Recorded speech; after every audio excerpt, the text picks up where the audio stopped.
Awesome.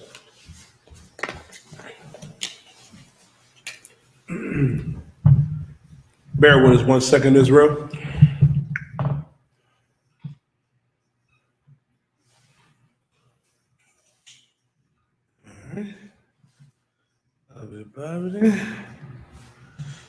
All right, most time question. Shalom, Israel. Yahweh Hashem Yahshua Thumb, Yahweh Shemar Thumb Hashem Yahshua. Priest and Officer 1000 Yadai. I'm covering the class for Priest and Officer 1000 Don Yala. Don Yala will be back next Wednesday. If you have any questions in the room, raise your hand. If any questions online, type them in. Go ahead, sis. You got a question? I have a question about the last days. Like, how do you, or using the Bible, how do you prepare for now that we're at the last days? Like, how do you prepare for this? Excellent question. The card. Give me Matthew 24. Start at verse 5. Now, what we got to understand too, which is an excellent question that the sister has. She has a question about the last days and how to prepare for them. The thing is, Christ actually told us how we can prepare for the last days, for what's getting ready to happen, and the signs of it coming. Now, what we have to realize, right, as so-called blacks, as so-called Latinos, and so-called First Nation men and women, is that, matter of fact, the car start at verse 3, because this is something that every black Latino should be interested in, because right now, also, whole 2nd Ezra chapter 6 and verse 9. What we need to understand as the Lord's chosen people, which is so heavy, is that we are in the last days time. We are right now. And how do you prepare in a nutshell? By doing what our people do that's in the UPK. You're a young brother, young sister that's tuning in online or coming to class physically. You are preparing because you understand, man, that now is the time to change. Now is the time to pick up this Bible and come back to our culture, our identity. Now, you weren't the only one that had this question. The disciples had the same question. You know what I mean? A lot of our people who are struggling right now in the world, you know what I mean, who recognize that this is really about to end. Like, you know, it's a rough one. You got World War III getting ready to kick off. You got famines, food shortages. All of that is in the Bible. And I'm going to read it to you. Start at Matthew chapter 24 and verse 3. Oh, God. Book of Matthew chapter 24, verse 3. And as he sat upon the Mount of Olives, the disciples came unto him privately, saying, now, the disciples came to Christ. They came to Christ privately. Go ahead. Oh, God. Tell us, when shall these things be? Mm-hmm. And what shall be the sign of thy coming? They came to Christ and said, my Lord, what is the time? Like when is this going to end? Tell us, like, shall these things be? What are these things that are going to happen? What are the things that are going to befall our people in the future? Read on. Oh, God. And what is the sign of thy coming? Meaning, what are some of the things to look for to know that we are in the last days? Keep going. Oh, God. And of the end of the world. And of the end of the world. Now, world means age or society. Now, you got to understand when the disciples asked this question, they were in the time of the Greeks and the Romans. Now, and which makes that so heavy, they're still in rulership today here in America. Now, they're asking, my Lord, what are the signs of your coming? What are the things that are going to happen? Keep going. God, verse 4.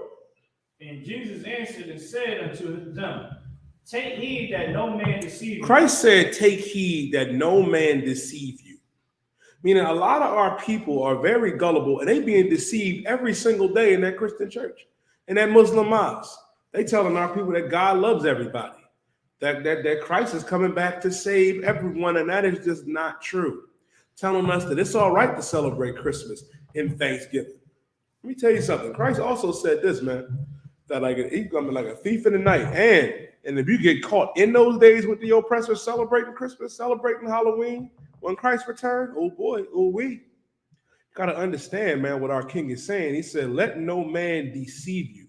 Because our people are being deceived daily in that Christian church, daily in that Muslim mosque, daily in that fake Israelite group, falling for every old okie doke. You had nasty Nate of the purple faggots, the purple rain in the car, so lucky for the language, talking about, well, I saw what was going on and then I had to leave. And the first thing he said was with a polygamy. First of all, I'm gonna go into that tonight. That it is lawful for a man to have more than one wife, and it is in the Bible.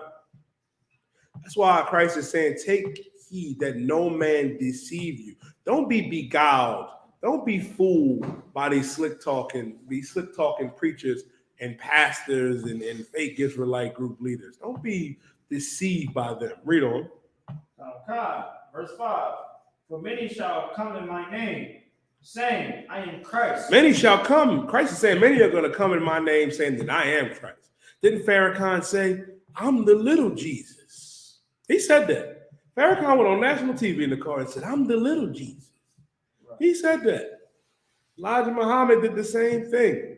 You know what I mean? Nasty Nate of the Purple Rain, he took a picture of himself and made that into Christ. God damn. Like, God damn. Many are going to come in the name of our King and what? And shall deceive many. And shall deceive many. They are going to deceive many. You know how you don't get deceived? By doing what you're doing now. By coming to class and getting that understanding. By taking heed and understanding, you know what I mean, that the Isupk is the home of the truth. And the better way to prepare, make sure, and this is the biblical law class, that you are keeping the law, statutes, and commandments. That you're not eating shrimp, you're not eating crab and pork and lobster, that you're not celebrating Christmas and Halloween. Guess what? You'll be all right. You will have nothing to worry about. All it comes with is keeping God's law, statutes, and commandments and having faith in our King and not being deceived by everything that the world throws at you. Go ahead, Nicole. Yeah, if I could, sir, like today I was like explaining to a sister, like, you know, it was like we were speaking on marriage, and I said, listen, you know, marriage is not what you think a marriage is. A man getting on the bended knee and giving you a ring.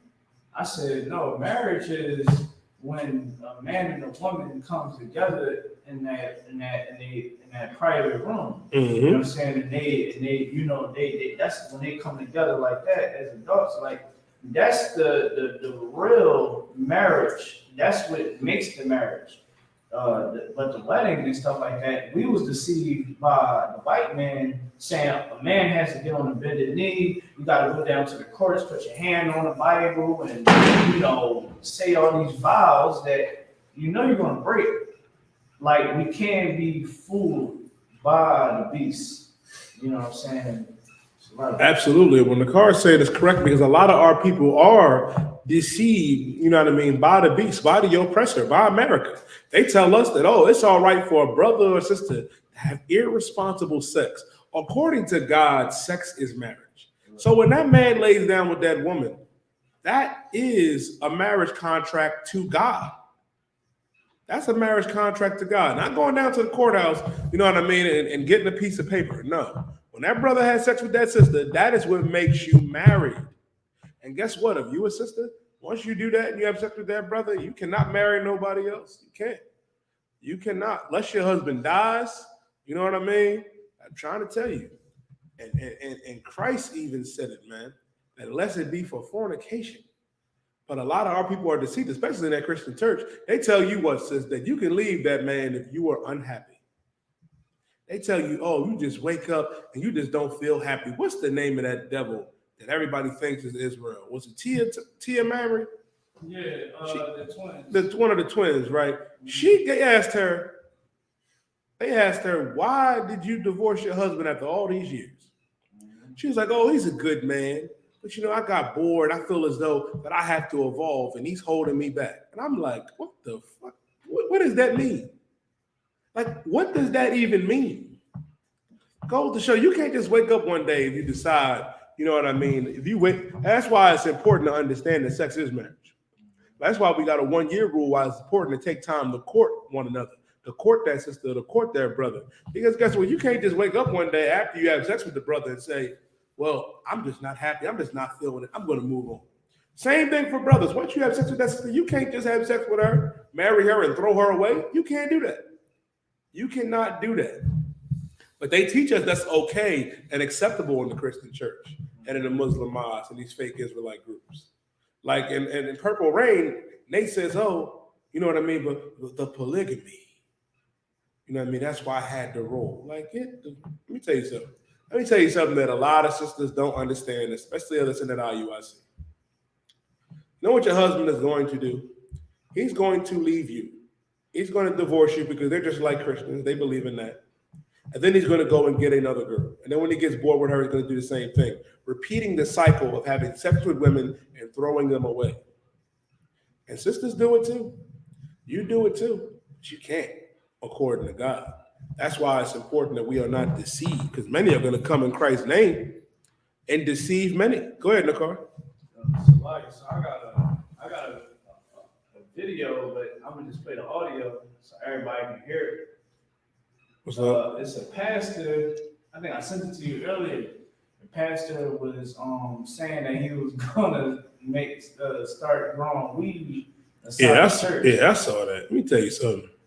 Goes to show you, and smoking weed, we went over this before, I'll go over it again, it's unlawful. That's why the Lord said that he's going to destroy these pastors. Woe be unto these pastors, man, because they deceive many. You got a whole pastor who went to theologian school, got his degree, talking about, I'm going to grow weed in my church. When the Bible says that smoking anything is unlawful. It's in the Bible. And what we need to understand, this is how you prepare. By coming up in these classes, changing your life, saying, I'm not going to smoke weed no more. I'm not going to celebrate Christmas. I'm not going to celebrate Thanksgiving. I'm not going to celebrate my birthday. I'm not going to celebrate Mother's Day or Valentine's Day. If you can do that and not eat shrimp, crab, pork, and lobster, you are going to be well prepared for everything that is going to come, because you're going to understand that these things need to happen. And you're not going to get caught up in the repercussions of those actions. And we'll go over that as well. Like some of those repercussions, we see it. Where do you think COVID came from? It didn't come from some little laboratory that a white man made, you know what I mean, in the back of the car. That's not where COVID came from. That's not where it came from. As a matter of fact, we're actually in the chapter. Let's keep reading. We're going to find out where these diseases and all of these other things come from and what happens. Let's keep going. Verse 6. And ye shall hear of wars and rumors of wars. Man, Christ said we're going to hear of wars and rumors of war. Every time I turn on CNN, Pakistan and India exchanging gunfire. China is making moves. North Korea is firing missiles at South Korea. Russia and the Ukraine are going at it. God damn. Like, this is prophecy right here that our king is speaking about. That we will hear of wars and rumors of war. Go ahead. See that ye be not troubled. Christ is saying, don't be troubled at that. Like, it's easy to turn on the news and see war, like World War III, and to see, you know what I mean? I don't know about all that's going on in the cryptocurrency world, in the car, the Bitcoin, all them devils that's dying, everybody being afraid that, oh, the stock market's going to crash. You know, we're going to go back into another recession, Russia and the Ukraine. It's easy to look at that and get fearful. But listen, man, if you understand what Christ is saying, you should look at those things and rejoice. These are signs, you know what I mean, of the end. And that end is the fall of America, the fall of white society and supremacy. So when you see World War III with the Ukraine and Russia, all these things that's going on in these famines and earthquakes, don't be troubled when you see these things.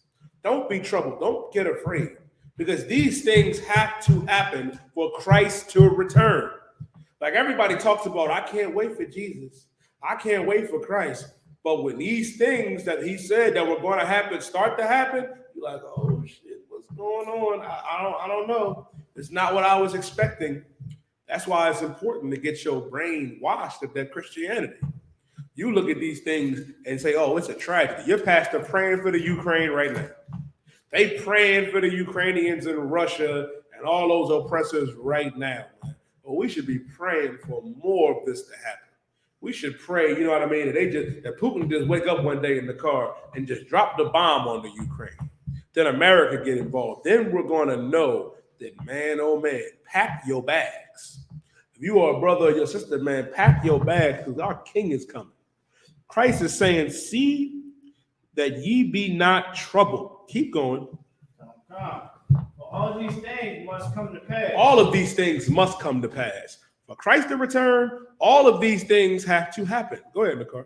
It's like, I remember like when COVID-19 hit, like we knew this was going to happen.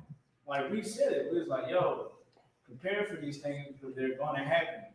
The Christian church, everybody was living it up, and as soon as COVID-19 hit, everybody went into panic. We was open the whole time, closed our doors, and you had pastors literally, you had pastors praying and ministers praying for COVID-19 to leave out the world because they felt as though that it was a bad thing. But when you look inside the Bible, Christ is saying these things are going to come to pass so that the Lord can bring me back to redeem y'all from having to be under the white man, having to be under the Arabs that just North Philly. Arabs don't never hire black people, right? But they hire black people to patrol the gas station with guns. They didn't hire Habib with guns. They hired black people with guns. You know what the thing is, too, what you said is so heavy. You know why pastors were praying for COVID to go away? Because they thought, you know what I mean? They don't believe, that COVID, that something so evil, something like disease and stuff could come from the Most High. Well, the Lord said, I'll paraphrase it because I have it here. Isaiah 45:7, the Lord said, I form the light and create darkness. I make peace and create evil. When the Lord said he forms the light and creates darkness and make peace and make evil, the Lord is the one that does all things. The light and the peace are the good things that come from doing what God said to do. That darkness and that evil, that is the punishments. That is the punishment, that befalls everyone for disobeying our God. More specifically, Israel.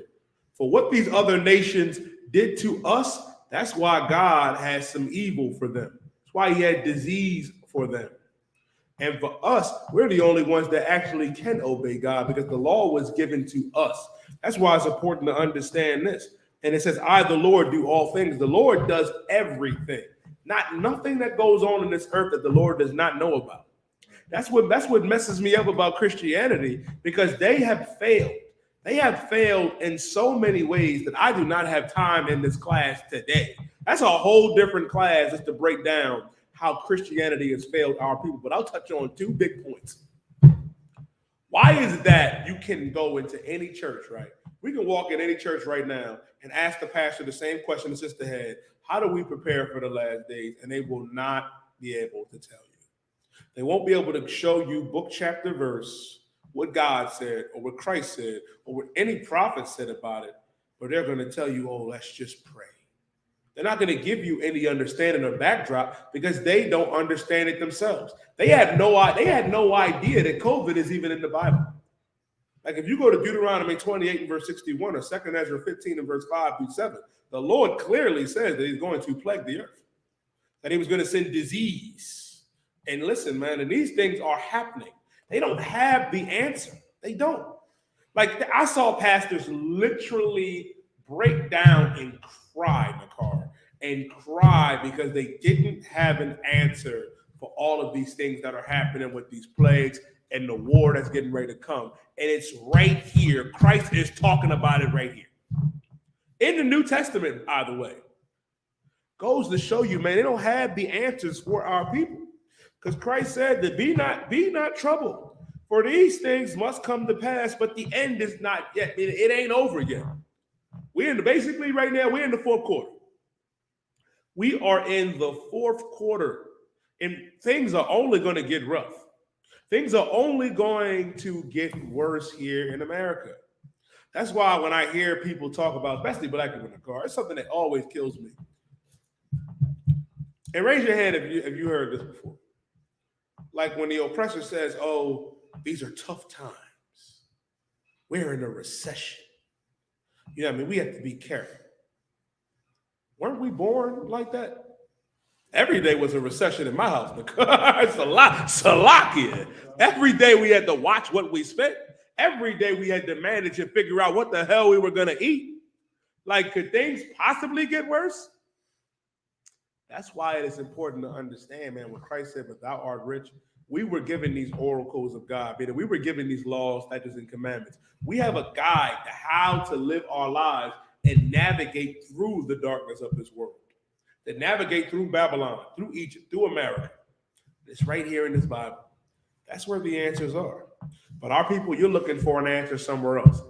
You know what I mean? That's why Christ said these people desire a sign and a wonder.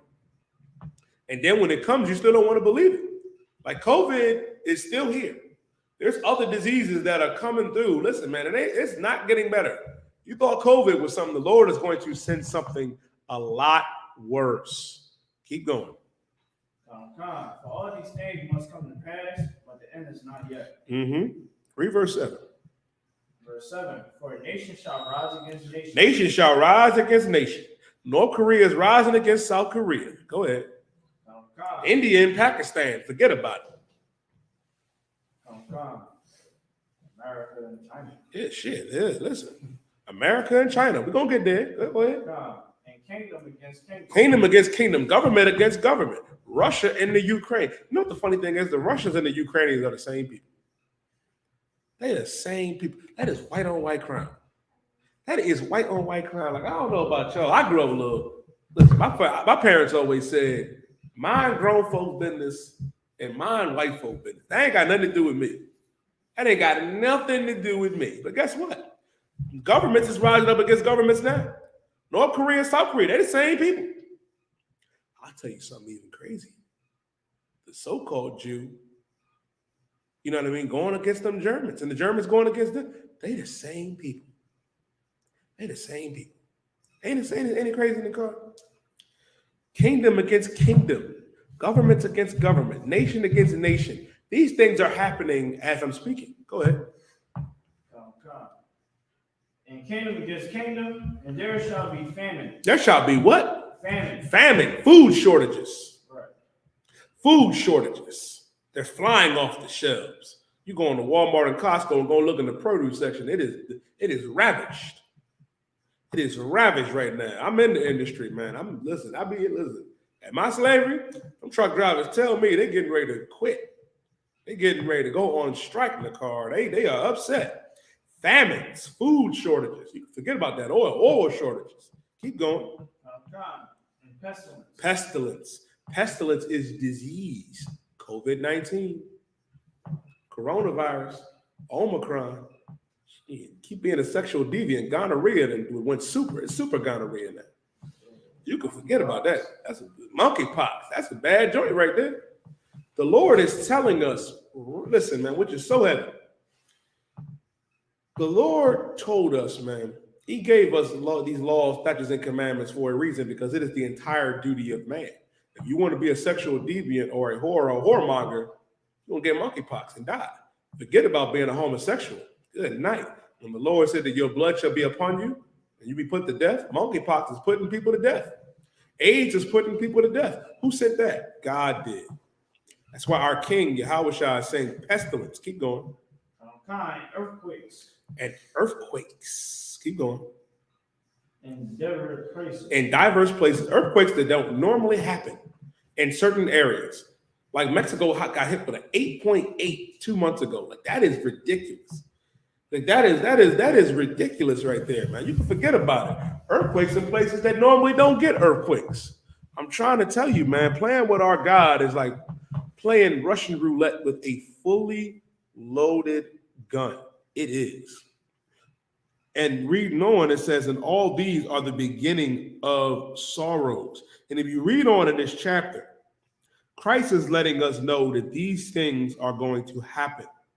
And they're happening right now. And the best way to prepare is to do this. If I could, Nakar, get me Ecclesiastes chapter. Matter of fact, read 2 Ezra chapter 6 and verse 9 first, if you have that. If not, go to Ecclesiastes chapter 12 and verse. Oh, you do? Go ahead. Read 2 Ezra. Yeah, read that from me. The book is 2 Ezra chapter 6 and verse 9. For Esau is the end of the world. For Esau is the end of the world. The white man, the oppressor, is the end of the world. He's the end. We're in the end because his kingdom is falling. Babylon is falling to rise no more. Keep going. Con. And Jacob is the beginning of that follows. And Jacob is the beginning of that follows. Jacob is our forefather, the forefather of the so-called blacks, Latinos, and First Nation men and women, man. Our meaning this. Esau is the end of the world. Esau is the end of society, where we're was coming after. And our kingdom, our society is never going to end. It's going to be forever. And don't you want the oppressor's reign to come to an end? Aren't you tired of living under the oppressor? Like, I don't know about y'all, but I'm getting sick of Esau. Like, Nicole, I've been to slavery looking at Esau like, boy, I cannot wait. Like, enjoy it while you have it now, because it's at the end. Because it says Esau is the end of the world, and Jacob is the beginning of that which followeth. Well, guess what? In our kingdom, we're not going to be oppressed. In our kingdom, we're not going to be at the bottom of society. We're not going to be slaves anymore, where we are going to be the master. And everybody else is going to be under us, as things should be, as things were intended to be. The scriptures also say that when the wicked bear rule, the people mourn. The entire earth is in mourning right now because blacks and Latinos and Native American Indians are not in charge. But everyone will rejoice when the righteous are in rulership. And guess what? It is going to be righteous when a black man by the name of Yahweh Shah Mashiach, who the world ignorantly knows as Jesus Christ, reigns on this earth forever. And when black and Latino and First Nation men rule under him. That's why it is important to prepare now, to come to these classes, tune in, online. It can change your life. And I'm going to give you one more. Go to Ecclesiastes chapter 12 and verse 13. This is how you prepare. This is how you stay rock steady in this truth. By understanding this. That you have 3 things you got to do. 3 things that I implore every Black, Latino, and First Nation man and woman to understand and do. Number 1, you got to keep these laws, statutes, and commandments. You keep these laws, statutes, and commandments, you to wow. And when keeping these laws, statutes, and commandments, that comes, you know what I mean, with loving the Most High with all your mind, all your spirit, all your soul, and loving our brother as thyself, paying your tithes. If you do that, and having faith in our King, Yahweh Shah Mashiach, and not dishonoring this school, man, and staying strong, you're going to be all right. You're going to be too wild. You ain't going to have nothing to worry about. Soon you'll be able to look at the news, right, the way I look at the news. I watch CNN like I'm watching, you know what I mean, the Eagles play in the car. I'm like, oh, man, go ahead, Russia. I see. Go ahead, Putin. Famine, go ahead. There we go. We're in the 4th quarter. It's the money quarter. You got to look at it like that. Keep going. Read what you got. Come to the book of Ecclesiastes, chapter 12, verse 13. Let us hear the conclusion of the whole matter. Let us hear the conclusion of the whole matter. This right here is the conclusion of everything, of how we should live our lives. If you're an Israelite, if you are so-called Black, Latino, or First Nation, keep going. Come. Fear God. Fear God. The number 1 thing is to fear the Most High. A lot of our people don't fear God. You fear the oppressor. You fear America. Fearing God is the most important thing. Paraphrasing Deuteronomy, the Lord is the one that can kill your body and your spirit in hell. Meaning this, the Lord can put you through a lot,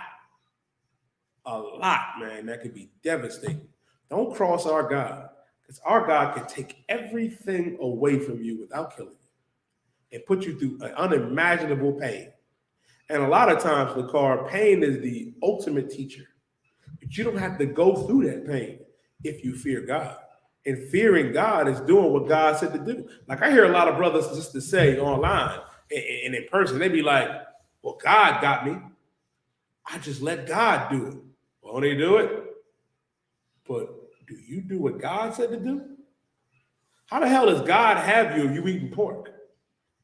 How does God, like, sis, how is God with you if you selling feet on the internet? Like, you gotta you gotta help me understand that one. Like, brother, how is God with you if you out there selling drugs? You out there killing your brother, your sister, being a sexual deviant, being a homosexual. How is God with you? He's not, because you're not doing what God said to do. And the most important thing is to fear God. If you fear God, guess what? You would do what he says. Keep going. God. Fear God and keep his commandments. And keep his commandments. Fear the Most High and keep his commandments. Keep the law. Go ahead. For this is the whole duty of man. This is the whole duty of man. This is our entire duty. This is our too many of our people wake up and try to say, I don't know what my purpose is in life. I don't know what I am meant to do. Well, let me tell you something that you can do that it's a requirement. While you're thinking about whatever and who the hell you want to be or say, understand that God said to keep his commandments. For this, read on, it's the whole duty. Read. For God shall bring every work into judgment. God will bring every work into judgment. This is the whole duty of man.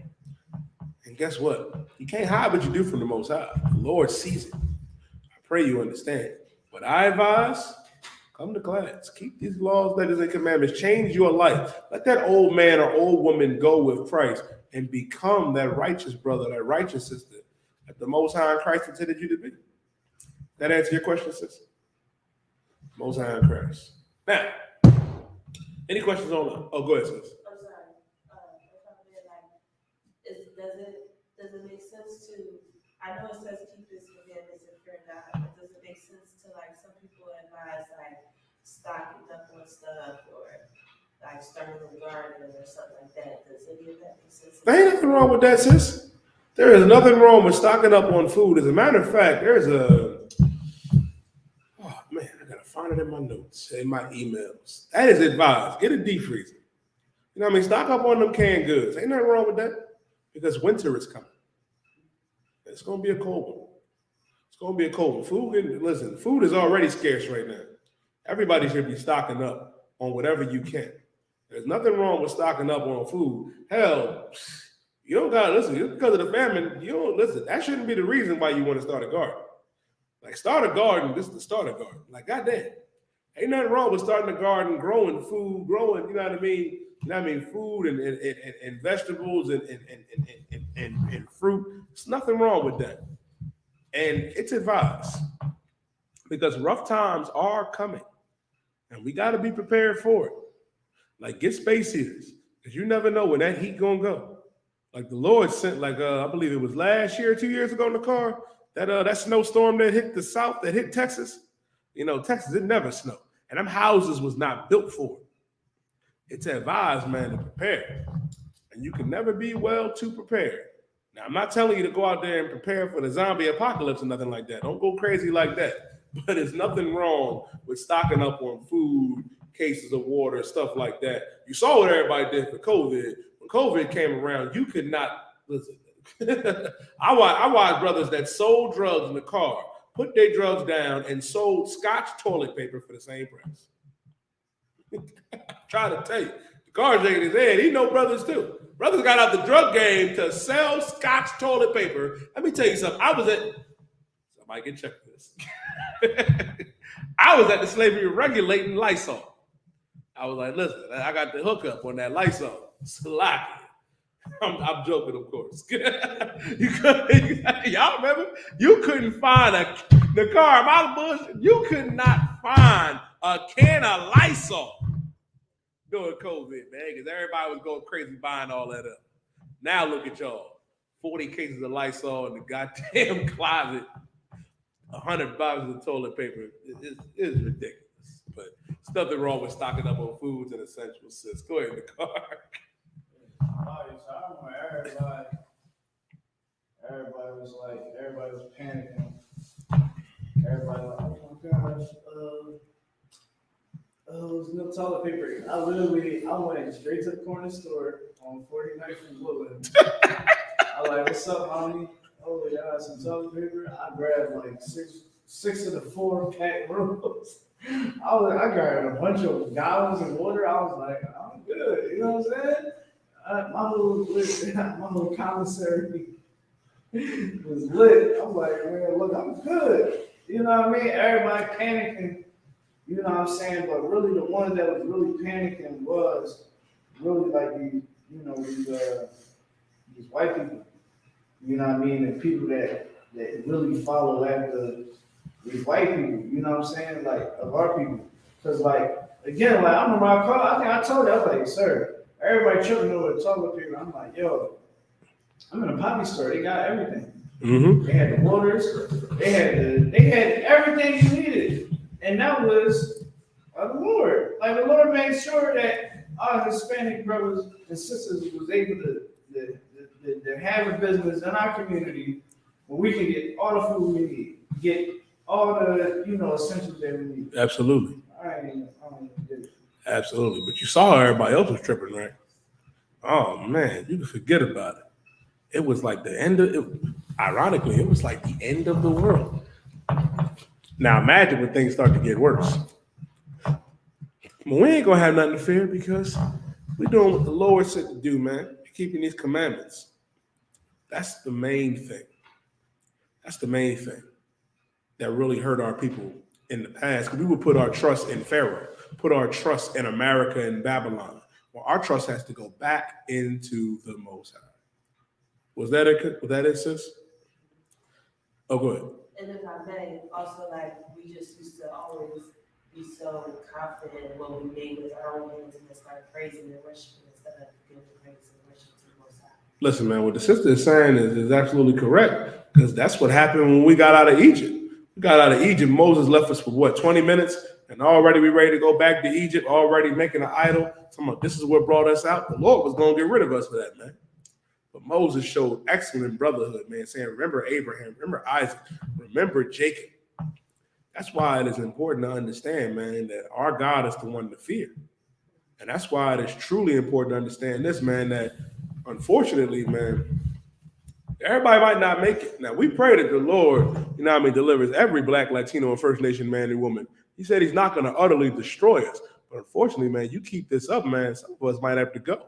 We pray that it ain't so, man, but that's why it's important to come in these classes now and get ourselves together. Is that it? Now, to answer, I was looking online at young man Chris's question, a man's inheritance. Now, normally, things are passed down, to your sons and your children. Like there was an example, you know what I'm talking about in the car, where those sisters of the daughters of Manasseh, where it was a father that had land and stuff, and he didn't have any sons, and the land went to his daughters. You might not know what I'm talking about.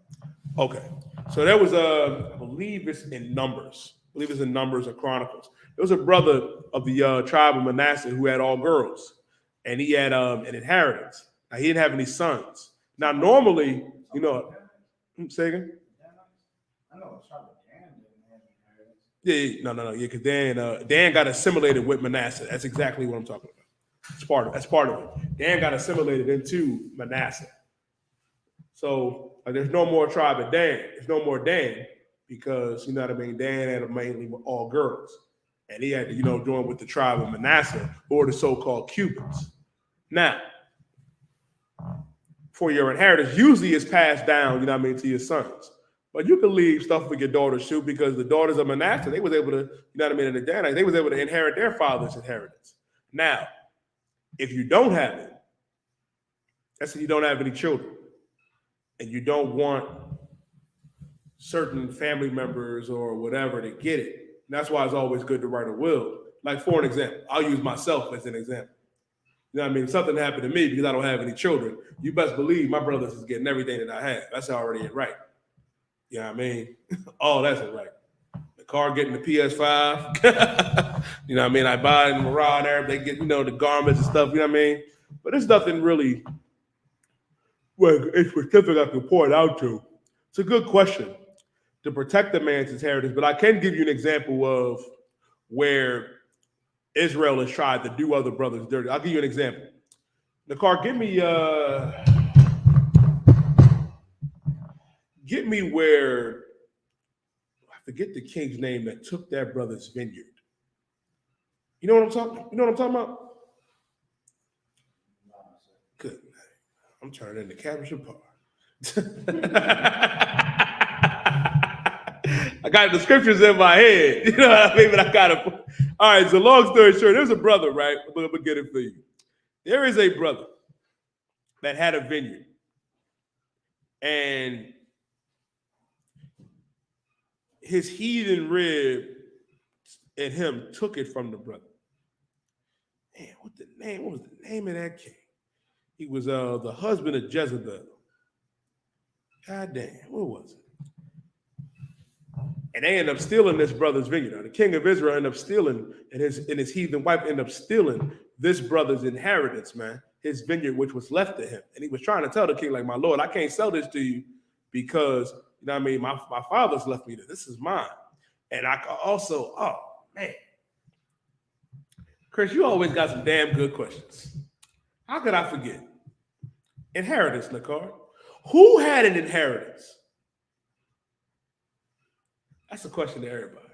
Who had an inheritance and they messed it up and they fumbled it? Go ahead. No, we still have it. We did mess up. We did mess up, but the Lord is still with us. It was somebody that had what we have now, and he fumbled it. He fumbled it hard. Go ahead. Give her a hand. Give her a hand. Did you know, right? The oppressor sold his birthright for some blood. Get it for me in the car. Let me Genesis the 27th chapter. Let me Genesis the 27th chapter. No. 25. Give me Genesis 25 and 27. Now, which is important to realize too, right? The oppressor had this, but he was born first. But the scriptures also say that when Rebekah sought, you know what I mean, the Lord, that the elder shall serve the younger. Meaning it was always intended for it to be us. Because the Lord knew, you know what I mean, the scriptures say in Romans, the 9th chapter, the two children, knowing right from wrong, knowing good or evil. You know what I mean? The Lord knew Esau's spirit long before and what kind of bastard he is. But he had this blessing first and he gave it away. He sold it. Now, I'm going to show you how he did it and why he did it. And why it's important to understand, like why it's important, man, that your inheritance, that your, you know what I mean, or your birthright is to die for. Go ahead. Genesis chapter 25, verse 27.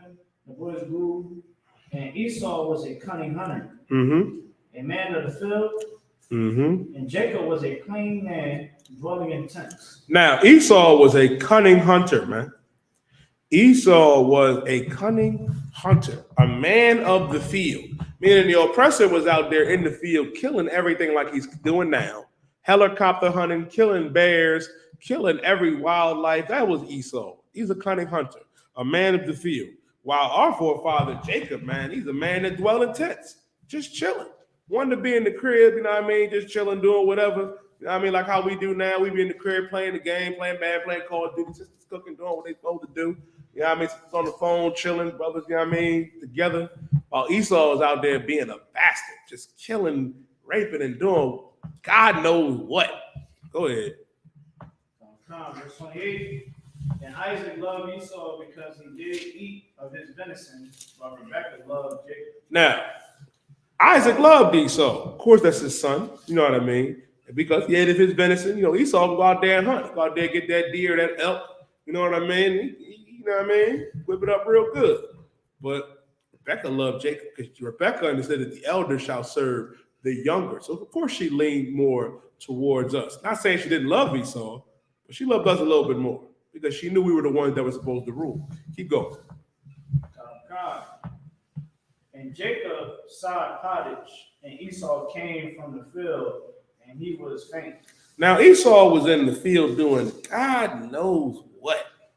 Like, I can't even describe or fathom what Esau was out there doing in that field. Because I read the description of the card, every time I read it, I say, damn, what the hell was he out there doing? How is he in the field out there with all them animals and him coming back faint and hungry? Like, nigga, weren't you supposed to go out there and get the food or do whatever? What was you doing out there? Shame what they be doing to them dogs in the car and them pigs and them cows. I'm trying to tell you. Go ahead. Yeah, they just locked up some guy from Florida, this white guy from Florida. He was doing some disgusting things with the church dog. Listen, I'll be ready to call Peter. Yeah. I'll be ready to call Peter. Because Esau is ruthless. It's a disgusting bastard. Go ahead. I'm crying, but he got locked up. It's like all over the news right now.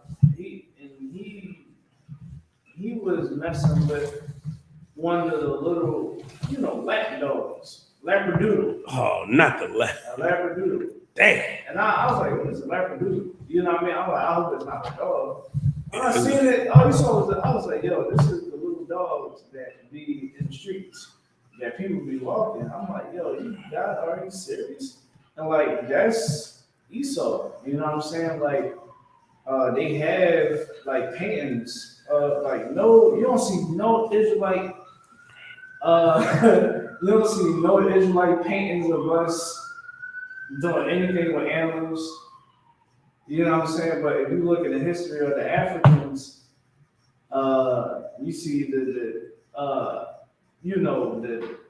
artifacts of white people. You see them doing things with goats, kids, same gender.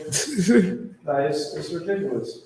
It's a damn shame, man. Like, it's a damn shame what Esau is out here doing with these dogs and these animals, man.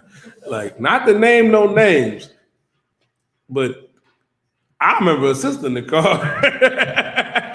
Sister we know was talking about, God will still love me if I wanted to have sex with animals. I'm like, pause. Like, goddamn. Yes, her sister said that.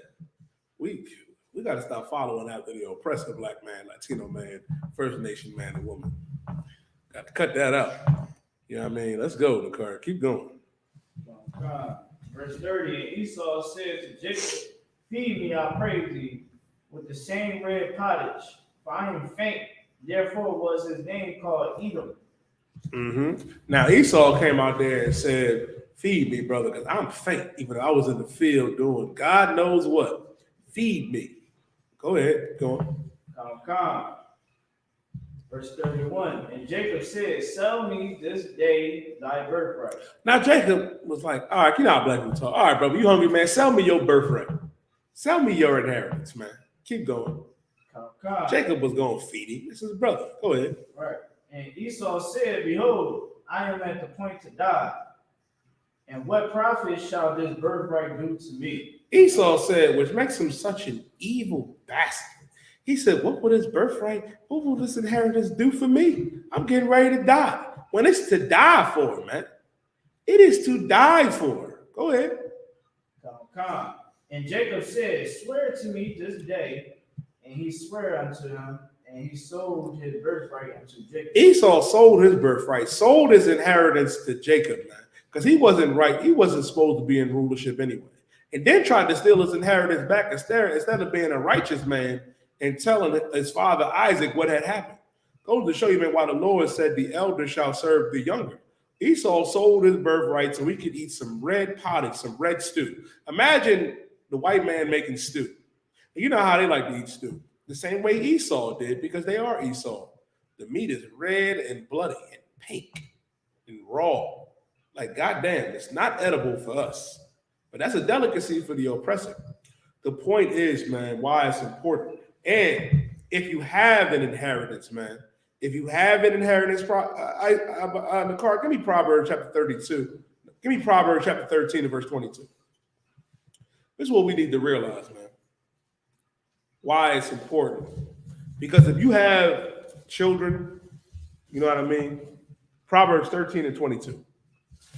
You have children, man, it's always good to leave them in an inheritance, to leave them something. You know what I mean? That's what a good father does, what a good mother does, to leave something for your children. Now, the important thing, man, which I can even expound on a little bit more, that's why it's good to bring them up in here and raise them up right. Give them back this truth. Don't deprive them of this truth, you know what I mean, because you want to celebrate Christmas or Thanksgiving. Don't do that. Don't deprive them of this truth because you want to celebrate your birthday or their birthday. They'll be all right. They'll be okay. The Lord said those things are wrong, man, and unlawful. Read Proverbs chapter 13 and verse 22.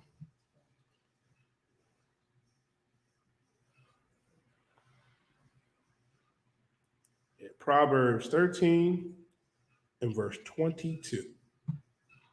Whenever you get it. All right.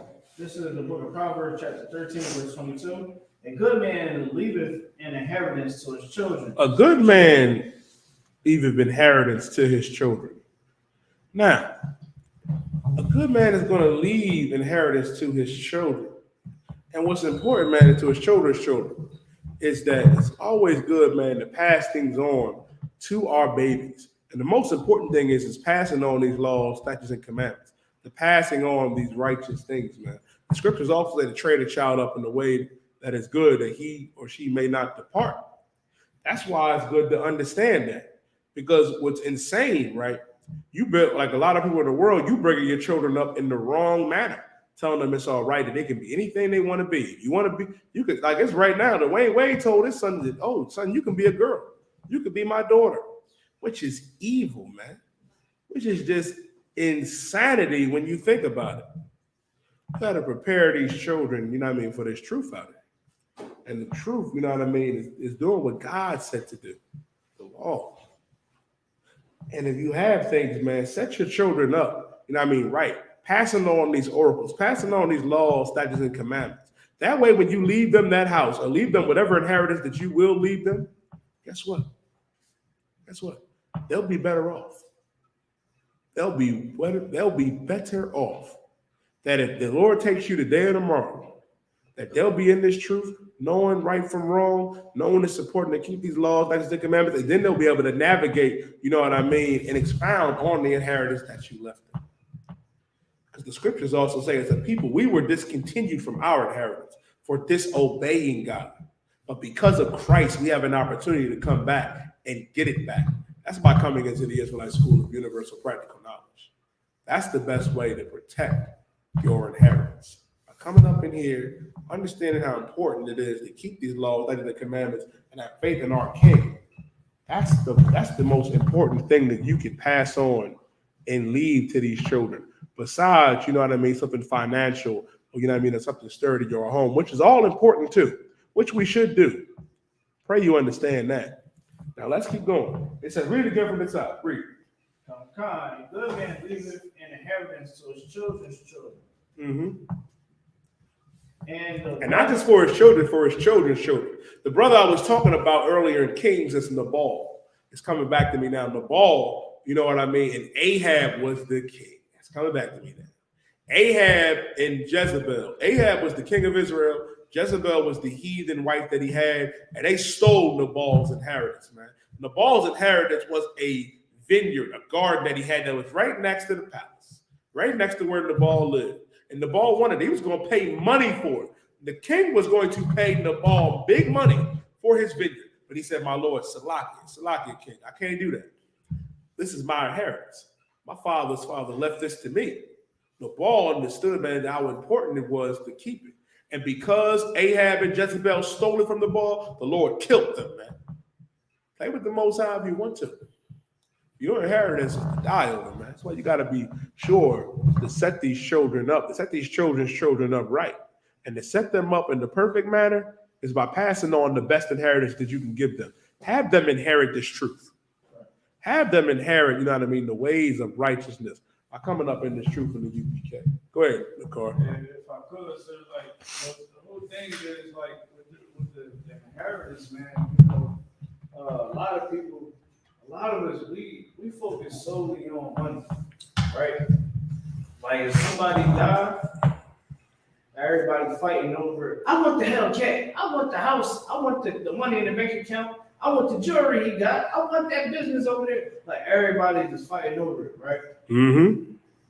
When inheritance, the whole point of inheritance is having something that passed down to generation to generation, Right. and they serve God while doing it, while Right. having the possessions. Like for instance, like when we pass, right? We're gonna pass down swords, we're gonna have garments, you know what I mean? We're gonna have money, businesses, properties, you know what I'm saying? We want our kids to not get high, you know what I mean? Don't go take that money and go have sex with, go lay down with, you know, with evil people. You know what I'm saying? Laying down with scallywags. You know what I'm saying? People for the streets. Or getting high with, you know what I mean? Getting high, smoking weed and smoking cigarettes, selling drugs with it, trying to flip it. You know, doing all types of, you want them to allow it to grow like a tree so it can continue, like I said, for the children's children. You know what I mean? A lot of us today, man, we think that we had the answers. Like, you know how many rich people in the past that passed down inheritance to their little white little devil, and then they done sniffed it all up their nose? I'm gonna give you a prime example of that. And I'm glad you said it. The car said it. I ain't say it. He said it. You know what I thought about? Michael Jordan. Michael Jordan got a lot of kids. A lot of kids that are Israel, that are with his wives that were Israel. But he with that white girl now. Michael Jordan died today or tomorrow. Who do you think getting that money? His sons or his little oppressor wife? We all know what's going to the oppressor wife. Is she going to do for Michael's kids? Hell no. And it ain't just Michael. There's a lot of brothers that do that, man. A lot of sisters that do it too. I'll give you a better example. Serena Williams. God damn, the car. That's another class. Just on that. First of all, the man carries the seed. Everybody saw that movie, King Richard, man. You watch that movie, you realize just how great of a father her father it was, man. Like Richard Williams is, man. And there's one thing I respect about that brother, man. I want to give that brother a flyer personally. He said, I ain't go to my daughter's wedding when she married that oppressor. He said, the oppressor is my enemy. He hates me and I hate him. I said, God damn. That was hardcore. He didn't go to his daughter's wedding. He said, I ain't raised you like that. He said, all the discrimination I went through, and that we went through trying to get y'all through tennis, and you gonna marry one of them? And now that you know that the seed passes through from the man carries who you are. Like you're an Israelite because your father's an Israelite. So if you're a sister and you go and marry an oppressor, have sex with a white man and have his child, you're passing on that wealth and that legacy that you expounded through your great and illustrious Hall of Fame tennis career to a devil. And not your own people. That's why it is important to realize, man, that if you are Black, Latino, or First Nation, like your question just was amazing, and Chris, your question was amazing too, man, because it's on top of why it's important to understand the law, because it is unlawful to marry heathens. I can't go out there and marry Becky or Susan and have kids with them. No, I got to go out there and marry that sister. I got to marry that Black, Latino, First Nation woman, man. And since you got to do the same thing, marrying that brother. So our kids will be better off. So our kids will have, you know what I mean, a better, bright future. By keeping these commandments, man, and these statutes, you know what I mean, and understanding that, you know, building up these children up and training them up in the right way, that they won't leave it. Now Serena's entire legacy, or everything that she has, all that wealth is getting passed on to Esau, to devils. Go ahead, Nicole. Yeah, if I could, like, man, I've been on platforms, and it's crazy because, you know, like in the school, we are known for checking men and women. Right. And our checking for women gets kind of overshadowed from us checking men because like we've been doing this since 1969, so we're not cradling into nobody's emotions. We're gonna tell you what it is. You either gonna take it or not. So you know, I've been on the platforms on Clubhouse, right? And it was about the passport bros. It was some people that support the whole movement. And you know, I'm talking to them. And I'm like, a lot of them don't want to deal with our, black women. So I'm like, so you would rather go invest your time with one of these white women. I said, you're a traitor for that. Because I said, you don't want to deal with black women because you're weak as a man. I said, a real man will understand as much as you want everybody to know, black man been through all these things. All right, what about the black woman? She got a target on her back too. She been mistreated in various ways throughout her life, and now she's coming to you. You got the responsibility, or you had the opportunity, and you can't even help that sister. So I said, you'll rather give your fortune, you'll rather give your time to a white woman. You're a coward for that, man. Like, Listen, and which is heavy, man. I mean, which is heavy about that. A lot of them brothers that do that in the car are weak for this reason. Yes, and well, this is another thing our people need to understand, the deep part of it. It's not a competition. What do I mean by it's not a competition? It's not a competition by saying, oh, black men have suffered more than black women, or Latino men have suffered more than Latino women, or First Nation women have suffered more than First Nation men. We have suffered together. We went through the same thing together. Yes, sisters are out of control. Yes, sisters need to be corrected. And you know whose job is to correct them? It's us. A lot of sisters ain't gonna like that. Yes, that man's job is to correct you. That's why we're here, the Isupk, because we correct men that are going to correct you. That is our job. Right.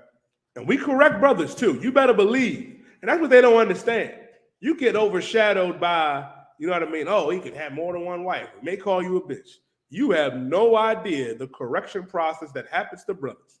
It is far worse than you could possibly imagine. But you're the weaker vessel. You're the weaker vessel. That's understandable. Yes, sisters are out of control. Brothers are out of control. That's why when the brothers get right, the sisters get right. And that has been the told tale of history.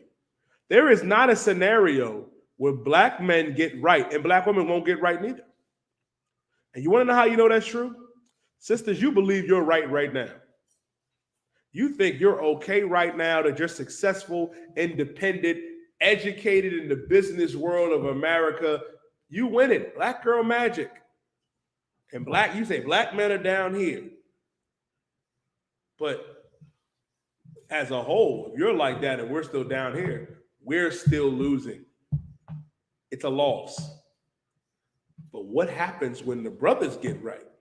When the brothers get right, everything gets right. Not just you, the children, the community, everything. Because the Lord said, paraphrasing, man, the sheep of my venture are men. Are men. We're the ones, you know what I mean? That's the natural order. The Lord said, man, that the head of every man is Christ, and the head of every woman is the man. When the man gets right and gets corrected, everything falls into order. That's why also, man, it's so heavy that you say this, Car. Christ said, man, God damn, I'm not going to go on my topic. Car, get me where Christ said, get me in Mark, where Christ said you got to first bind the strong man. Give me that. It goes right in the topic too. God damn, give me that. Give me bind the strong man. Because this is what happens. The oppressor came in and did one crucial thing, and that's take us out the household. And everything fell apart. Because that is the history of our people. He can't come at us straight up and take us down. He's too strong for that. But what's the way the oppressor is always used? And it is the tale of time. The oppressor has always gotten to us by getting to our women. And you want to know how I know that's true? Adam and Eve. Now, the serpent that was in the garden, that was a man, spirit of the oppressor. Why didn't the serpent go and sweet talk Adam? Why didn't he go talk nice to Adam, saying you could be a god, you could be in rulership, you could be this, you could be that? Because it'll went in one ear and out the other. Who did the serpent go to and beguile and game up? What do I mean by beguile and game up? Tell me if you heard this before. You don't need that, man. You're a strong, independent black woman. You can do it all by yourself. You know what? We're going to put him on child support. You know what? You know what I mean? If he looks at you the wrong way, just call me and we'll come and lock him up or kill him. We've been getting played for a long time, sisters. We've been getting played since the Garden of Eden. They've been running this game. Go ahead, Nicole, and I'm going to go to you, sis. No, go ahead, sis. Go ahead.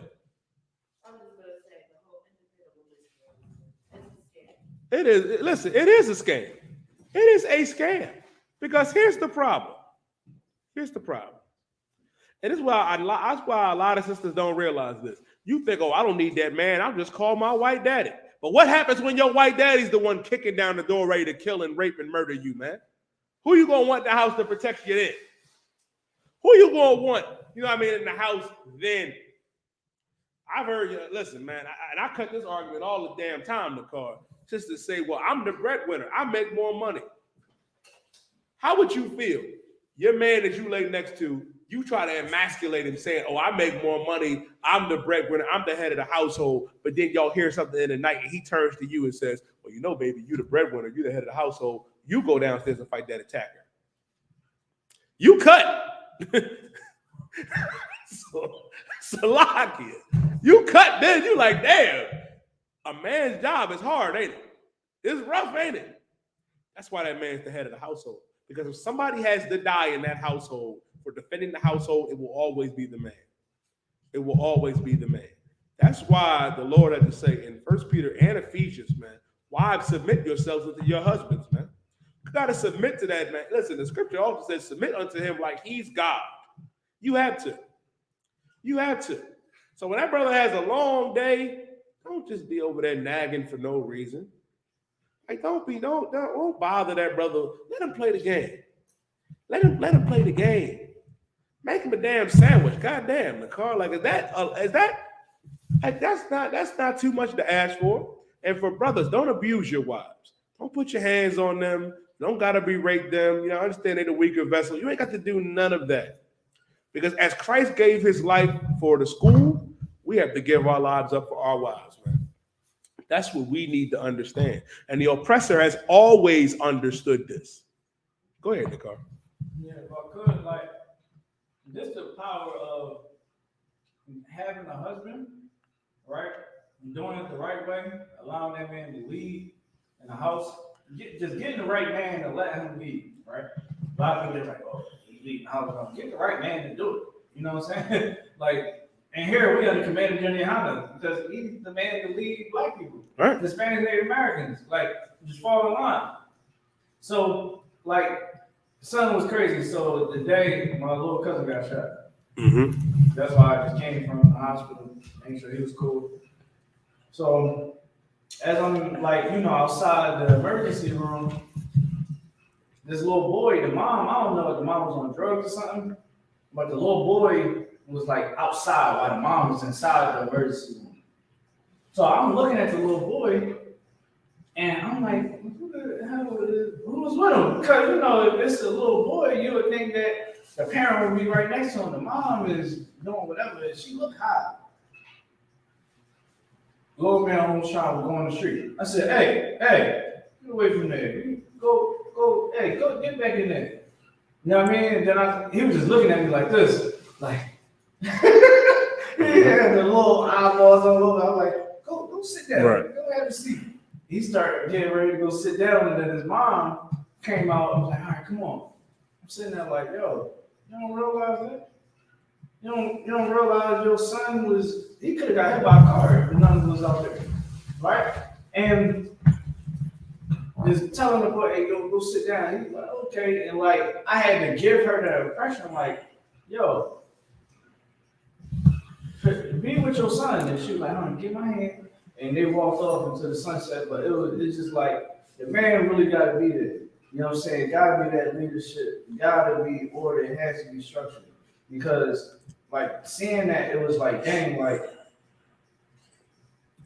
if a man was here, you know what I mean? Maybe like the woman is out of it. You know what I'm saying? Maybe that man could have been there and navigating that, making sure that everything was cool because she was in the emergency room. And you know what they don't understand too? What a lot of people don't understand? There's certain things that we know and we see that y'all just don't see. We look at it from a different perspective. Where I'll give you a prime example. Sisters, y'all allowed to have bad days where you could be off your game. If a brother is off his game, that can mean life or death. It's that, yeah, life or death. I can't afford to make the wrong decision because I have too much responsibility. I gotta look after my wife. I gotta look after the babies. I gotta look after the men under me. That's a level of responsibility, man, that ain't for everybody. And that's why it's important to be in order because you don't see nobody else doing that. Everybody else is together and unified. You know what I mean? The oppressor's woman, she's behind her man. That Chinese woman is behind that Chinese man. Sis, you got to get behind that brother. Latina sisters, you got to get behind that brother. I pray you understand. There is no such thing as equality. Men and women are not equal. We're not equal. We're not. That's why there's a hierarchy. You got the Most High, you have Christ, and you have man, and you have the woman, you have the children. And if that's understood, and if that's respected, everything will go perfect because that is the natural order of things. That's why things are upside down now. And a lot of you sisters that claim, oh, I'm independent and I'm all this other stuff, you are not really happy. You're not. You're miserable. Because to be honest with you, a lot of women ain't gonna admit this. You desperately want a man to tell you what to do. You do. A lot of good sisters too would die for a man to tell them what to do. That's all. That's all. You got sisters out here today. They just want to be told to go in there and make them a sandwich, or just go, just go. Just do the laundry. They run do it. But y'all out here complaining and messing it up for everybody. Salaki, go ahead, Nicole. I'm laughing. I've been saying this recently. I'm like, listen, I'm only 13% better than the guy. Salaki in the car. You lowballed it. You lowballed it. When the car is quoting, now we go about. Let me tell you something. Service announcement to every sister out there that's in the world. You got to get you a Black or Latino or First Nation man in the Israelite School of Universal Practical Knowledge. I'm gonna tell you why. We are 15% better than every other nigga in the world. I know what you're thinking. Only 15%? Let me explain. This is why we are 15% better than the other niggas in the world. Because here's the thing. We're not going to have sex with you and run away and leave you and go to Walmart and get a pack of cigarettes. We ain't going to do that. We're not going to beat the hell out of you. We're not going to molest your kids. We ain't going to do none of that. So get in the van. Get in the car. Like, stop playing. Get in the goddamn car. Get in the van. Stop playing. I'm trying to tell you, like, most sisters pray for that. I was talking to a sister. I was talking to a sister last year in the car. Last year, I told her I was 15% better than that church brother, and she could not believe it. She thought I was going to say I'm 1,000 or 100%. No, I'm gonna play the game. I'm gonna go out with the brothers and drink, have a good time. I'm gonna come at 3 o'clock in the morning. Yeah, I am. You get in my face and argue with me and do whatever, I'm gonna call you a bitch. Goddamn. I'm not lying. I'm not gonna sit up here and lie to you. So I said I'm only 15% better. I'm not gonna molest your kids, I'm not gonna beat you up, and I'm not gonna leave you. So what we doing? What we doing? Because the mother brothers in the world, they're gonna molest your kids. They're going to molest your kids. I saw a story last week out that blew my mind. This woman almost killed her husband because he divorced her and married their stepdaughter when she turned 18. I said, God damn. He was molesting that little girl. and looking at it. Like that goes to show you just how evil they are. I tell you what, a lot of you sisters, man, even though you're in the world, you got a good brother. You got a brother that's not out here doing whatever, running the streets, doing whatever, being wild. But you'll leave that brother and get with a brother that's going to molest your kids and beat the hell out you. And guess what he's going to have? He's going to have 10 more women than the other woman that your last good man had. That's a rough joint. That's a rough one. That's a rough one. Go ahead, Nicole. I'm holding the scripture for you too.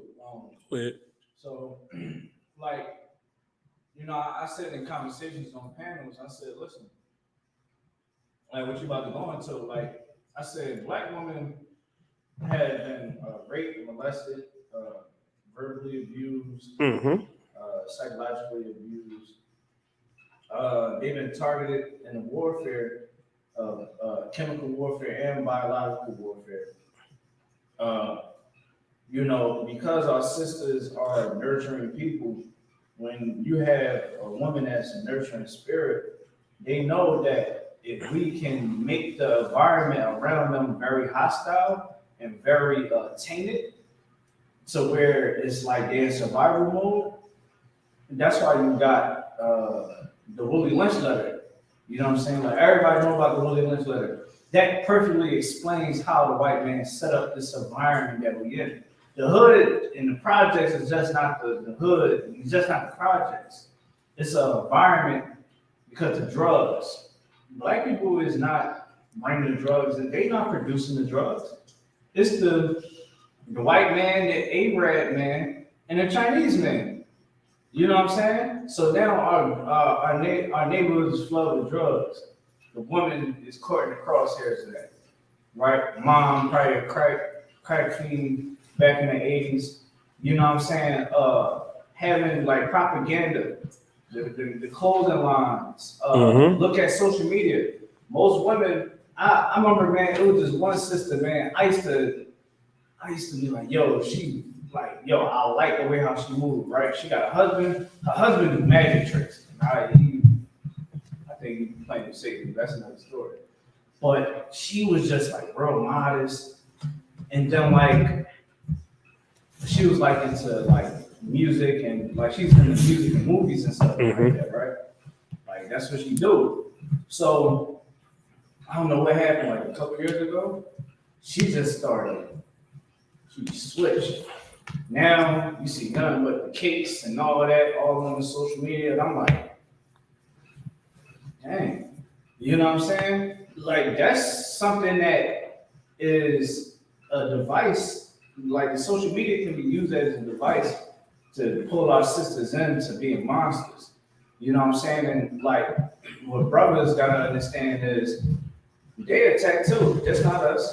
Yeah. They might not get targeted by police the way how we do, but they still got a war that they gotta fight. It's our job to, if that's our woman, to teach them, yo, this is how you gotta move. Absolutely. You know what I mean? That's love. And you're showing her how to move. You're showing her how to operate. You're showing her how to think. And you're also saving her from herself. Absolutely. Because the big part about that, and we're about to read about it now too. You got that scripture, right? Saving her from herself is this. You know how you solve the problem with whoredom? Imagine if that sister went to go post them feet and video pics of her doing whatever she's doing with her body on OnlyFans, and the brothers ain't there in the comment section or watching. That would register in the brain. Wait a minute, what am I doing wrong? I'm showing everything. I'm showing my brisket and everything that my mother gave me. Imagine if we just stopped liking that stuff. Oh, sisters will put some clothes on then. They'll put some clothes on. Like, goddamn. And what's important to understand and realize about that is that the oppressor has done a damn good job of enabling our sisters and believing that, oh, you can be independent, you can do this by yourself, you don't need a brother, but not realizing that is a device that has been used since the beginning. And we're about to read about it. Read what you got. Go ahead. YouTube from Philly down? Yeah, YouTube from Philly down. I went on Trenton and Pittsburgh. All right, no sweat, so I was just asking. This is the book of Mark, chapter 3, and verse 27. Go ahead. No man can enter into a strong man's house. No man can enter into a strong man's house. Now, When Christ says no man can enter into a strong man's house, you try to break up, you know what I mean, in a strong brother's house. Right. Like you try to break up in all of a sudden the car's house. That's it for you. You can forget about it. You ain't coming out alive. Goddamn, breaking Kalatazar house and see what happens. Breaking Kalatazar got something for you. Breaking the Ibad's house, you ain't listen. It's over. Listen, break into my house. Ain't no tree in my house. Ain't no fat oppressor coming down my chimney. I'm trying. I pray you understand that. No man can break into a strong man's house. You can't just roll up in a strong brother's crib. Because if you roll up in that strong brother's crib, you got to deal with that strong brother. You got to deal with him. Keep going. And spoil his goods. And spoil his goods. Man, you ain't going to be able to come in there and rob him and rape his house and his resources and his family and do whatever. Like imagine. And which is just so sad, right? And which is so sad about it, keep going, the car.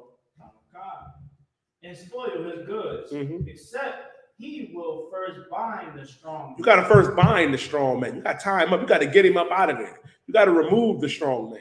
Let's say you assist Fortune 500, CEO of your own company.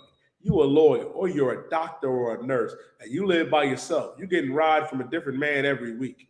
But let's say somebody break up in that house with just you, or just you and the kids. You gonna fight off that man? You're not. You don't have a chance. You don't have a shot. You're done. That's why Christ said no man can break into a strong man's house and unless you first bind the strong man. Meaning this, you can't just roll up in that crib with that strong brother there. But if that strong brother ain't there, you're getting spoiled. You're getting raped. You're getting ravaged. You're getting killed. Everything is gone because you believe that you don't need that brother. That's why the oppressor did a damn good job of making sure they bind the strong man and remove him, locking brothers up, killing us in the streets, man, encouraging our women that they don't need us. That's why it's important to understand this, man. And it all ties back to what young man Chris was asking. That's why if you have a household, man, it's important to be the head of that house, to leave an inheritance for them kids and for the children's children, to be that strong brother, because that strong brother is needed. Like Commander General Yohana said, man, we don't need a black man in the White House. We need a black man in every black house. And we need every black or Latino or First Nation man in every household.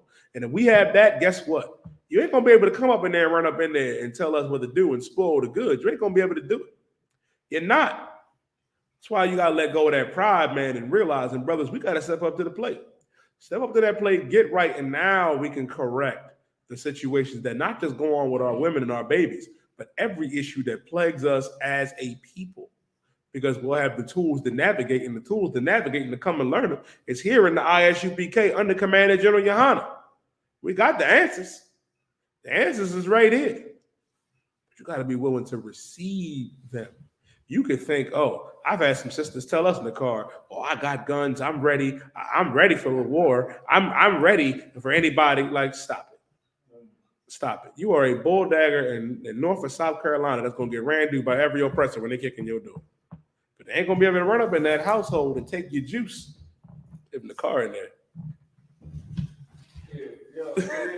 Not brother. Like, I remember that conversation. I was like, I'm like, yo, like, because them same very people, I said, listen, this is why my school is so important. We deal with solutions. Like, we have an issue in the black community. We don't just talk about the issues. We go about it. We fix it. I had a homie that got canceled from General Mahoney, him and his rib. They had a marriage counsel. You know what I mean? And it helped their relationship.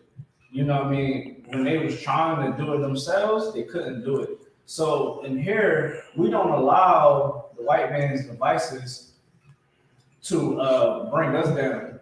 We allow the Lord ways and his guidance and his wisdom to rise us up. So now when we have kids, Tom check 2, 835. Now when we have kids, our kids is growing up with mom and dad. Right? Mom and dad is at home. You know, the house have a actual balance. Right. The kids being able to perform better in schools like this. What is the word? I always forget some word. studies have said and stated that children with two-parent homes do more better in school. So that's why the kids in our school, you would think that, oh, we don't like the white man and stuff like that. Oh, they kids don't do good in school. They not polite kids. No, our kids is polite. You know what I mean? They're respectable and they get straight A's and B's. Mm-hmm. You know what I'm saying? And they thrive for greatness while we're here. And that's a good thing because now in today's time, like, again, my little cousin just got shot, right? My little cousin just got shot. Other cousins got shot. You know what I'm saying? I look at some of my other family members, the young people, and I'm like, Mm-hmm. I don't know what's going to happen in your life. But I predicted some of y'all did. Some of y'all did. So it's like to not be bonded by the white man ways, we have to come back to the Bible. Mm-hmm. We have to be in these classes because the Lord, Christ is only dealing with particular people. They only dealing with us. You know what I'm saying? He's dealing with us a lot. And what's heavy about that, man, realizing that Christ is that the Lord is only dealing with us.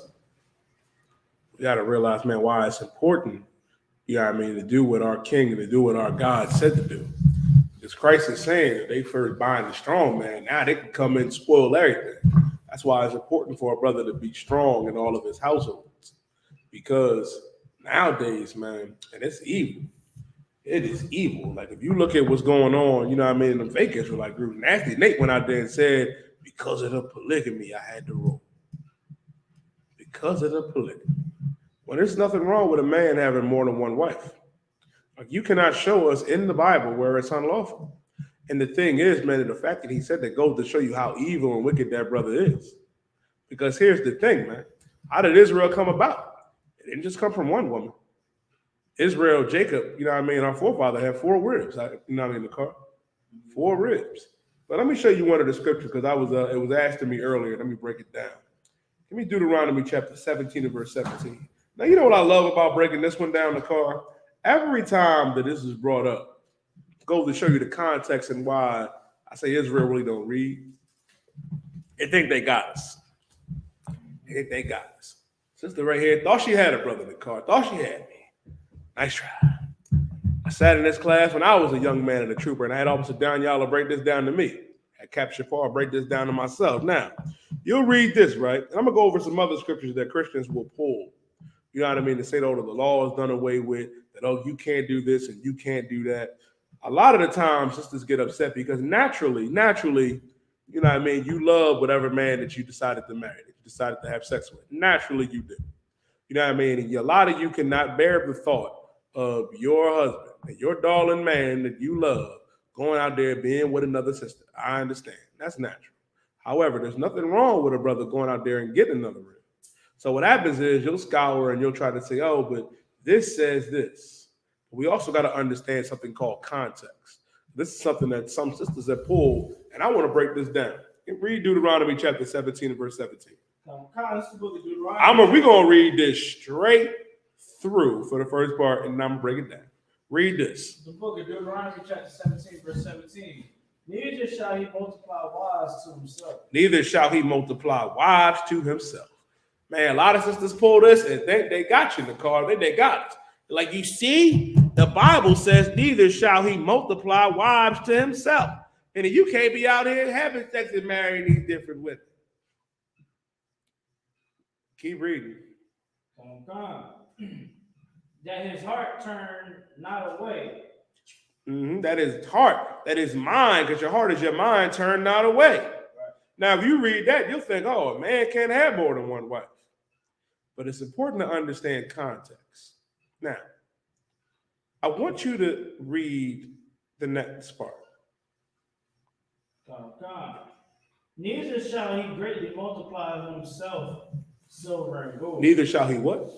Multiply himself silver and gold. Now, it also says, neither shall he multiply himself silver and gold. So that means I can't have money.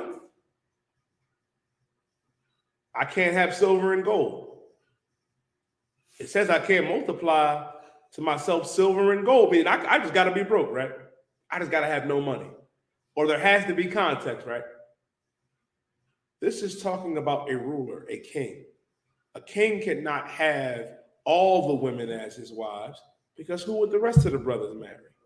A king can't have all of the silver and gold because then nobody else would have silver and gold. How do you know it's talking about that? Read verse 15. Verse 15. Thou shalt in any wise set him king over thee. Now, you read up 2 verses. It's talking about someone who's going to be set up king. It says, thou shalt not in any wise set him king over thee. Meaning the Lord is giving a distinction of who can rule over us. Now, this is the distinction of who can't rule. Thou shalt in any wise set him king over thee. Meaning this type of man cannot rule over blacks and Latinos and Native American Indians. This is also an excellent scripture to prove that we cannot vote, that voting is against God. I'm going to show you why, and we're going to go into it because it's in context. Keep going. Whom the Lord thy God shall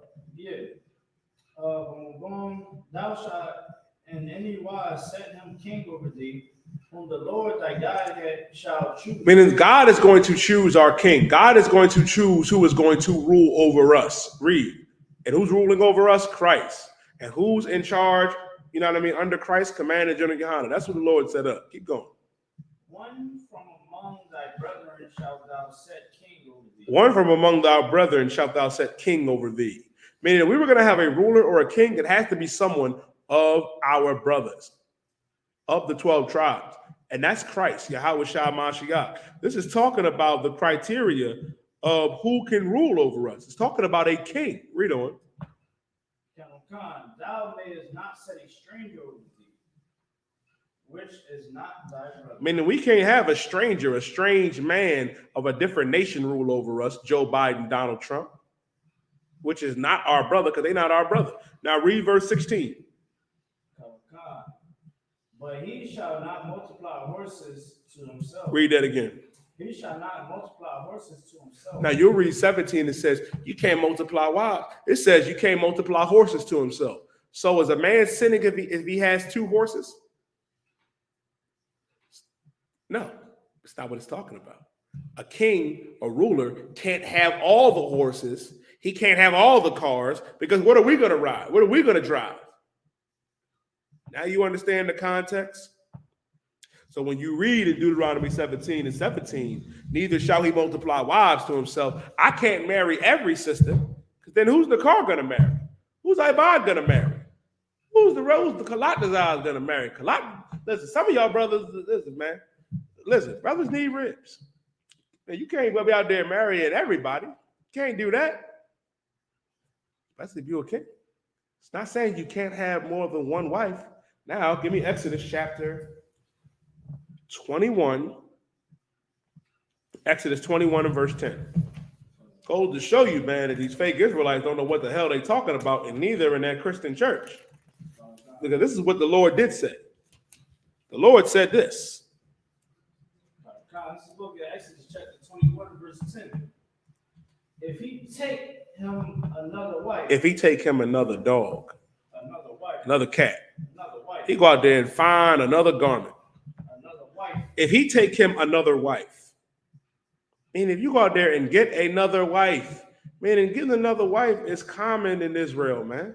Ain't nothing wrong with it. Go ahead. Her food, her raiment, and duty of marriage shall not diminish. He meaning her food, her raiment, her duty of marriage, he shall not diminish. Meaning this. If I go out there and get another wife, I'm not going to diminish the raiment, you know what I mean, in the food, raiment meaning the clothes and the duty of marriage, having sex with that wife and nourishing the marriage, just because I got a new rib. Meaning whatever I do for this wife, I got to do for that wife too. That's what that's talking about. There's nothing wrong with a man having more than one wife. But the problem is, though, in the Christian church, they also tell us this. They also tell us, oh, man, it's okay because the law is done away with. Now, here's another stupid thing that I don't understand, Dakar. If the law is done away with, right?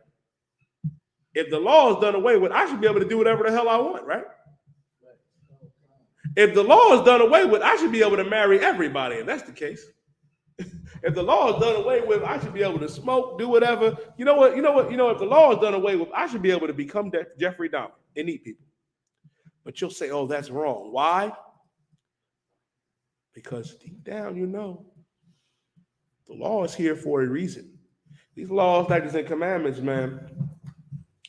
Nakar, give me Romans 6 and 1. Give me Romans chapter 6 and verse 1. Then give me 1 Timothy chapter 1 and verse 9. But we got to realize, man, that Christian church, which makes them so damn wicked, is that they tell us that the law is done away with, that we can just be lawless and do whatever the hell we want. It's all right for that sister to rule over that man. And it's all right for that brother to be gay or to be a homosexual, to become a transformer. Can't do none of that. And I'm going to show you why. Read Romans chapter 6 and verse 1. This is the book of Romans chapter 6 and verse 1. What shall we say then? Shall we continue in sin, that grace may abound? Now, Christians always say, we all got good Christian mothers. I'm pretty sure we do, or that auntie or that grandma. They say, oh, we got grace, baby. Let grace abound. Paul is saying, what shall we say then? Shall we continue in sin? Shall we continue in sin that grace may abound? What is grace, by the way? Does anybody know? Nobody know. I bet people don't even know what sin is. They throw that word around. Like Zarwai bring this up all the time in the car. People throw out that word sin and have no idea what sin actually is. Like, I'll be shocked if anybody online or anybody here besides you in the car can tell me what sin actually is. Go ahead, sis. She is absolutely correct. That's 1 John 3 and 4. Transgressing God's law. That's 1 John 3 and 4. That's what sin is. But since a lot of people don't know what sin is, they just throwing it out there. You're a sinner. And grace. Let me tell you something. Let me tell y'all something about grace. And what makes grace so important. I'll use a small example. We all got Pico, right? We all got the electric company. I'm pretty sure we all behind on our Pico bills, like myself, of course. And if you're behind on Pico like me, you'll call them up, argue with them, and say, listen, I need a grace period. And they'll give it to you. Does that mean I don't have to pay my bill? No. It means I have a time period where I have to pay that bill. I get an extended period of grace. Grace is the period where we can stop sinning and get right. So when it says, what shall we say then? Shall we continue in sin that grace may abound? Read on. God forbid. God what? God forbid. God forbid, man. God forbid. Because the law is important. Dropping down to 15, it says, what then shall we sin because we are not under the law but under grace? God forbid. Listen, man, the law ain't go nowhere. Just as it's wrong to be a whoremonger back then, it is now. It's just as wrong now. You know how you say it's wrong to eat people? It was wrong to eat. It's always been wrong to eat people. And it still is. It's wrong to smoke weed or smoke crack or smoke heroin or smoke anything. But the thing is, man, what we need to understand is the Lord's chosen people. This law is here for a reason. You know what that reason is? You gonna say something, Nicole? Go ahead. Young man Chris says, Salakia, if I may, so basically we can't follow the law on our own time. Listen. Like, that was a question. Say it again, you can't follow the law on our own time? Yeah. I guess he asking for, like, someone if he talking. Listen, even when Chris always in class. When I say Chris is in class, brothers be in class and don't even realize it. You hit on something. Because I was going to go there. But now, let's go there. Give me Hebrews chapter 10 and verse 26. But first, give me Hebrews chapter 10 and verse 26. Now, let me tell you what's heavy about that, right? Our own time. You know how we say we do stuff on nigga time, doing stuff on black folks time? Mm-hmm. You playing with your life with that. Because you don't know how much time we got. You have no idea. Like, let's say you come into class, right, and you find out that eating pork is wrong, and you still go out there and do it. You playing with your life now. You find out that smoking weed is wrong and you continue to do it. You playing with your life now. I've had brothers come in here. I've seen it. There was a point in time where I was a young man, where I was in all black. And there's brothers that ain't here right now that was in all black with me.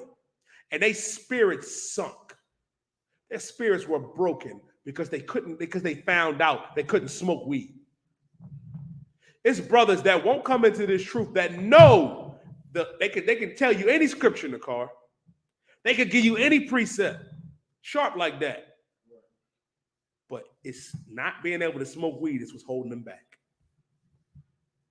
Not being able to sleep with whores, man. I had a brother, my man, my homie, my best friend in the world, man, came to class with me, man. General Mayak sat here in our first class, told us we can't sleep with whores, white women, and smoke weed. Smoking weed part is what got him. I looked over at him. He was like, oh, my God. I'm sitting there like, yes, sir. Count out of one kind. Sign me up. He's sitting there having a conniption because he can't smoke weed no more. And then General Mayak was like, you can't eat tuna. He was like, damn. In the middle of class. In the middle of class. He ain't been to class since. It's all right. I'm praying for him. I hope he come back. I hope he come back. But it's always something holding you back. He know better, just like how a lot of our people know better.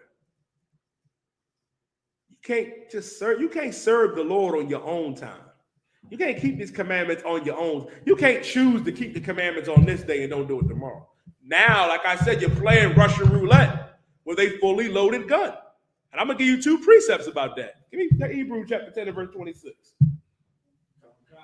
Hebrews chapter 10, verse 26.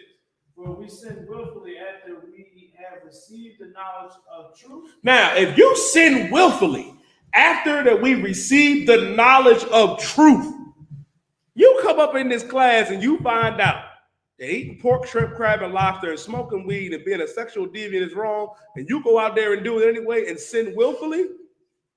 Ooh-wee. Oh, Lord. Keep going. God, there remaineth no more sacrifice for sins. There remaineth no more sacrifice for sins. Meaning Christ ain't going to get on that cross and die for you again.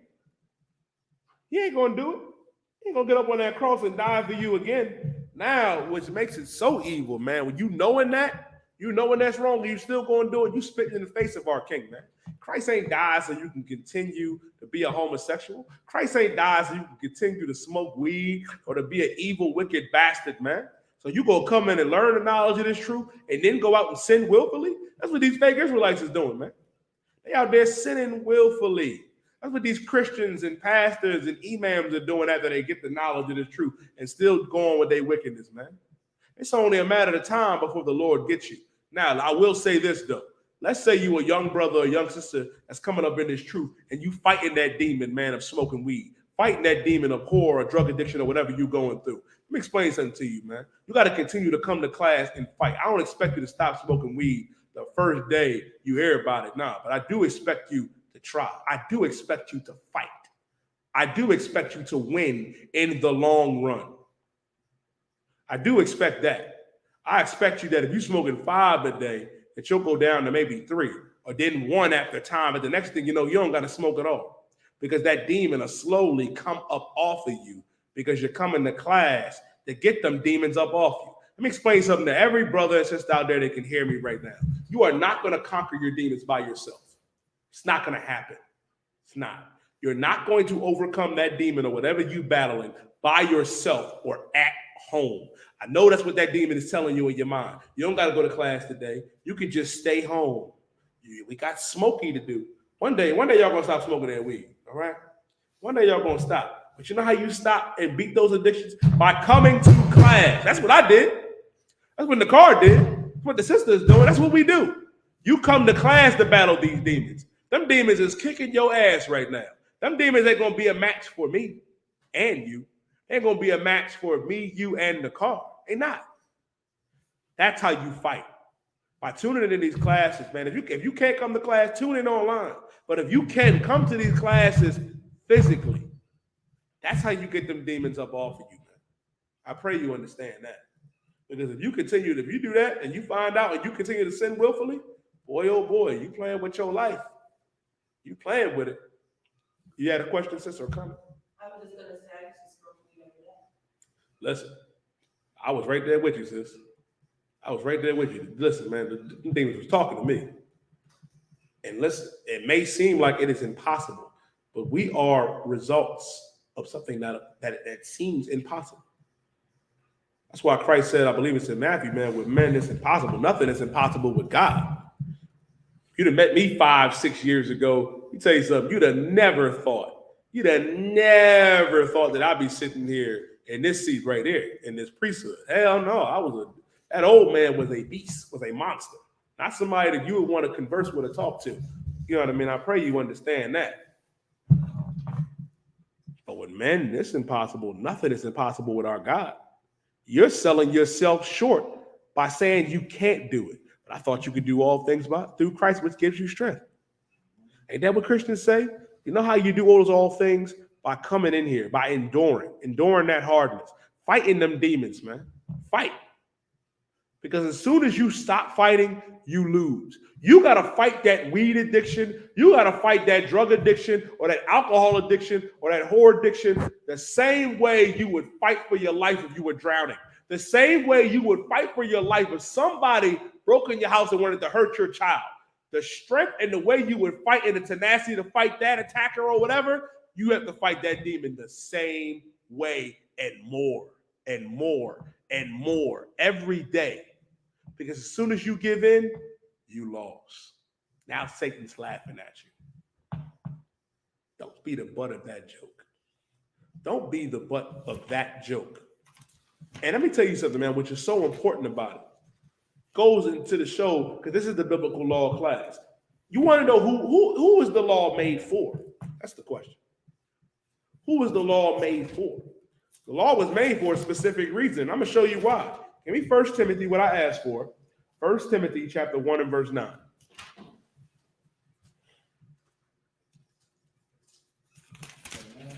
Yeah, 1 Timothy chapter 1.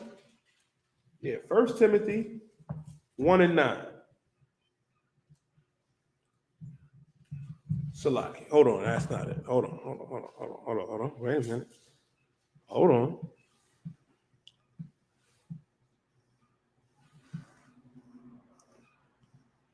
Yeah, give me first Timothy 1 and 9. Salaki. The book of 1 Timothy chapter 1 and verse 9. Knowing this, that the law. Read verse 8. Verse 8. But we know that the law is good. We know that the law is good. The law, statutes, and commandments is good, man. The scriptures say in Psalms, man, the law of the Lord is perfect. The law, statutes, and commandments is perfect, man. It saves lives, saves the lives of blacks, Latinos, and Native American Indians. Read. If a man use it lawfully. If a man use it lawfully, got to do it lawfully. You got to use it lawfully. You got to keep these commandments, man, and do it lawfully. You can't do it on your own time. You can't do it on nigga time or turkey time. Because you know what happens? I'll stop smoking weed tomorrow. I'll stop smoking weed next week. I'll stop smoking weed next month. I'll stop smoking weed next year. Goes on with anything. You're never going to stop. Keep going. Verse 9. Knowing this, that the law is not made for a righteous man. The law wasn't made for a righteous man. You know why the law wasn't made for a righteous man? Because a righteous man knows right from wrong. A righteous man knows it's unlawful to smoke weed or to smoke anything or to be a whoremonger or a homosexual. A righteous man knows that. But read on. But for the lawless and disobedient. The law was made for the lawless and the disobedient. Read on.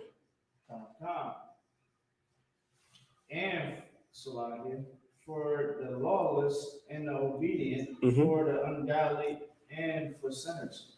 Keep going. For unholy and profane, for murderers of fathers and murderers of mothers, for manslayers. And for whoremongers, for that defile themselves with mankind, and men stealers. Go and tell you something, man. Anything that is contrary to what these laws, statutes, and commandments are, man, you gotta understand these laws, statutes, and commandments was made, you know what I mean, for those of our people that are lawless, that are unruly, unholy, whoremongers, profane, and evil bastards. That's why the law is here. And that's why it's good to understand that it's not done away with. That's why Christ said in Matthew chapter 5, verse 17, think not that I've come to destroy the law or the prophets.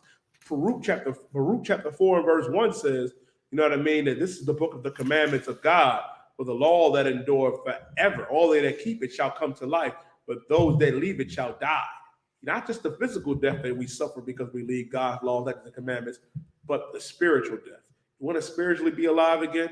You got to keep God's laws, statutes, and commandments. And I'll end the class off one scripture. Chris, I hope that answers your question. But let me just get one last scripture. Let me get Revelations 14 and verse 12 when we're going to click. Revelations 14 and verse 12. Yeah, Revelations 14 and verse 12. This is the book of Revelation, chapter 14, verse 12. Here is the patience of the saints. This is the patience of the saints, man. This is the patience of the saints. Who are the saints? We are the saints, man. Black man, Latino man, First Nation man and woman. Go ahead. God. All right. Here are they that keep the commandments of God. Here are they that keep the commandments of God. This is in the New Testament. This is in the book of Revelations 14. This is the patience of the saints, man. Here are they that keep the commandments of God. We got to keep all the laws, statutes, and commandments of the Most High, man. All 600 plus. Keep going. God and the faith of Yahweh. And the faith of Yahweh, the faith of Christ, the faith of Jesus. We have to keep these laws, statutes, and commandments, and have the faith of our King. That's what's important, black man, Latino man, First Nation man and woman, to keep these laws, statutes, and commandments, because it is the entire duty of man, and to have faith in our King. And with that being said, I'm Preaching Officer 1000 Gediah. This is the Wednesday night biblical law class. Preaching Officer 1000 Daniela will be back next Wednesday. And with that being said, man, I want to implore you all to pay your tithes. Pay your tithes, man. Isupk.com is the website. Tune in to Black Watch every Monday, 9 p.m. to 11 p.m. Commander General Yohana doing it heavy. Ashley the Prophets every Wednesday with 12 Shield General Mayaka Allah every Wednesday morning, 11 a.m. to 1 p.m. Let a Hebrew Speak with General Haas Ayan, 12 Shield General Haas from 10 a.m. to 12 p.m. And with that being said, I'm going to pass the class off to Priest and Officer Nakar. Chris. Let's clap it up. Again. All right. Isupk security announcements. We are at Isupk, start out at 1 West on 25th Street, Harlem, New York. Move for new brother and sister. When a new brother and sister come to the school, they are all women for 6 months. They will be saluted only. They had to shed themselves in the world and need transportation. Teacher will arrange it. At 6 months, if your brother or sister has an interest in a particular person, he or she get permission from the head to speak to a brother or sister. There's another 6 months in which the brother and sister will court each other. After the 6 month period, the brother and sister will get permission from the head to marry.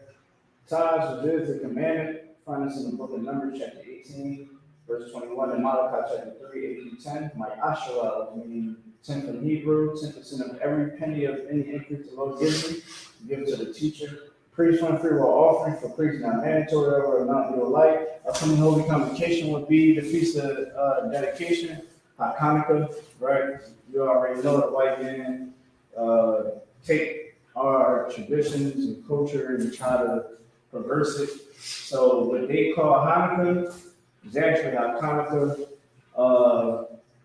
The 25th day of the 9th month by the space of 8 days.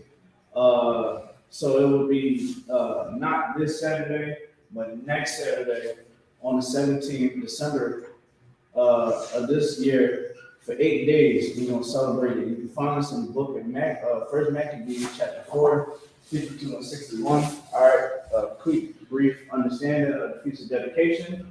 Of course, Esau is our enemy. White people, the oppressor is our enemy. Even back then, we ain't had our first run-in with the white man. We had our run-in with the white man back when with the Greeks. All right, so we got our temple back by having the Lord on our side and going to war for it. Right, we got it back in blood. So you have to find that in the book of Maccabees, 4th chapter. Just read the whole 4th chapter. It's pretty good, so you can get a good understanding. All right, so we gonna come here, right? Feast of Dedication. It will be on Saturday. right? Yeah, Saturday the 17th. So we're gonna come here like 7 o'clock, right? Everybody gonna bring food, drinks, right? And we're gonna have class. And after class, we sit back, we eat, drink, talk, like family do, right? So just make sure that if you ain't able to make it to the Philly school, make it to the Philly school. That's where we'll be having it at. Or if you're out of town, just check in with the nearest school, so you can go ahead and tap in. All right. Akim, Wafiam.